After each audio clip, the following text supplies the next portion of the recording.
Picture it, a Roman villa in 50 AD. You stand in the courtyard while a wealthy owner inspects a 14-year-old enslaved girl as if she were farm stock. He looks at her teeth to judge health, measures her hips for future childbirth, then opens a leather ledger to note her projected breeding value. 12,000 sesterces over 2 decades, assuming she bears 8 healthy children. This isn't a cattle sale, it's human breeding, and Rome turned it into a system. What follows challenges the polished image of Roman civilization. Alongside law and literature, Rome engineered one of antiquity's most organized programs for controlling human reproduction. They kept ledgers, produced how-to texts, and reduced births to calculations with the same care they used for managing herds, recording every chilling detail. Marcus Cassus did not build his wealth by conquest alone. His real fortune came from breeding people like livestock, a fact made plain when archaeologists uncovered his villa records in 1987. Those ledgers read like animal breeding manuals, except the stock were enslaved women and children. A healthy 16-year-old might be priced at 2,000 sesterces. Cassus calculated she could bear 8 to 10 children, each valued at about 1,500 sesterces, amounting to 12,000 to 15,000 in profit over 20 years. The books logged menstrual cycles, pregnancy outcomes, and child mortality with clinical exactness. Women who did not conceive within the first year were discounted and sold. One entry highlights the purchase of a Greek woman specifically because her former owner guaranteed her high fertility and the quality of her children. The most disturbing pages describe planned pairings, like a kennel choosing traits, cross-matched men and women to reproduce desired characteristics. Tall, strong men were assigned to women from regions famed for skilled artisanship. Attractive women were paired with clever men for household service. Archaeology of the villa's slave quarters shows separate areas for pregnant women and larger rooms for mothers with many small children. The layout wasn't for comfort, it was designed to maximize births and minimize disease losses among valuable breeding people. Modern analysis of skeletons from Roman slave cemeteries confirms the grim reality. Female remains show repeated pregnancies starting as early as 13 to 14 and pelvic deformities consistent with dangerous childbirths, complications that today would be medical emergencies but were then treated as business costs. Rome didn't just do this, they wrote instructions for it. Marcus Trench's Varro's agricultural work, 37 BCE, includes guidance on managing slave reproduction in the same methodical voice used for sheep and cattle. Preserved through medieval copying, these texts read like a fusion of farm management and human trafficking. Varro advised buying girls aged 12 to 16 for optimal productive potential, noting that the youngest needed time before reaching full output. He calculated 15 as the ideal age for a first pregnancy, maximizing years of reproduction while lowering the risk of maternal death, which to him meant a total loss of investment. Dietary rules weren't about the mother's well-being, they aimed to produce stronger infants who fetched higher prices. Pregnant women were given more grain and occasional meat, not from compassion, but to improve market value. He also recommended separating the strongest men to serve as breeding males. The villa records call them stallions. They received better food and housing in exchange for reproductive duties. To keep births high, children were taken from mothers at age 5 or 6 for training, freeing the women for more pregnancies. Varro calculated that longer maternal care meant lost reproductive time. Even worse were instructions on handling unproductive people. Women who did not conceive after 2 years were to be sold off. Men whose children were consistently weak were removed from breeding and sent to dangerous labor, where a fatality carried minimal loss. The system depended on breaking the person's will. Upon arrival, young women endured a domestication period of 6 months to a year. First came isolation. New arrivals were kept in individual cells, seeing only a designated trainer, often an older woman who had adapted to the system, until dependency took hold.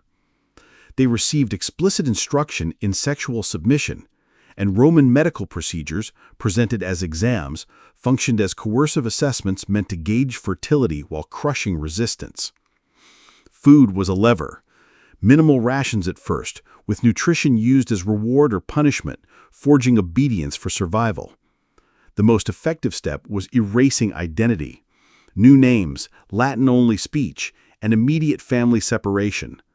Mothers arriving with children had them taken away, sometimes to other vivisections, sometimes to other owners, shattering bonds and creating leverage through threats. Success was measured by behavior, complete sexual compliance, detachment from offspring beyond basic care, and willingness to train newcomers. Women who reached the state were labeled premium breeding stock. The height of control was the Ver system, people born and raised in captivity who never knew freedom. Vernae were prized over those purchased, since they had no memory of liberty. Writers recommended that about 80% of a villa's enslaved population be Ver, a better long-term investment. Pregnancies were scheduled so multiple births happened in the same season, simplifying childcare and early training. Spring births were preferred so weaning coincided with harvest, when milk from enslaved mothers was less needed. Newborn Ver received immediate examinations. Healthy infants were branded or tattooed with birth year, parentage, and intended role. Infants with visible defects were sometimes killed at once to avoid wasted resources. Early life focused on shaping personality. Children were moved to group nurseries soon after weaning, raised by older women trained to produce compliant behavior and weak family ties. Education targeted specialized skills while stifling independent thought. Gifted children were trained for trades or even administrative roles, receiving instruction comparable to free youths, literacy, math, philosophy, framed as talents that existed only to serve the owner. For those destined for reproduction, sexual conditioning began early, normalized as a natural duty for human livestock. Markets turned breeding from private management into public display. Auctions separated breeding stock from general laborers. Examinations were performed in full view, checking teeth, assessing body development, and invasive procedures to verify virginity and reproductive capacity. Auctioneers recited menstrual history, prior pregnancies, and family medical background. Women with proven healthy children fetched premium prices. There were also demonstrations, women compelled to show physical ability, domestic skills, and enforced compliance before crowds. Men were examined for strength, traits, and fertility. Those with many healthy offspring were marketed as elite breeders, with records of their children's characteristics and prices. Children of enslaved parents were sold alongside them, both as proof of expected traits and as family separation by design.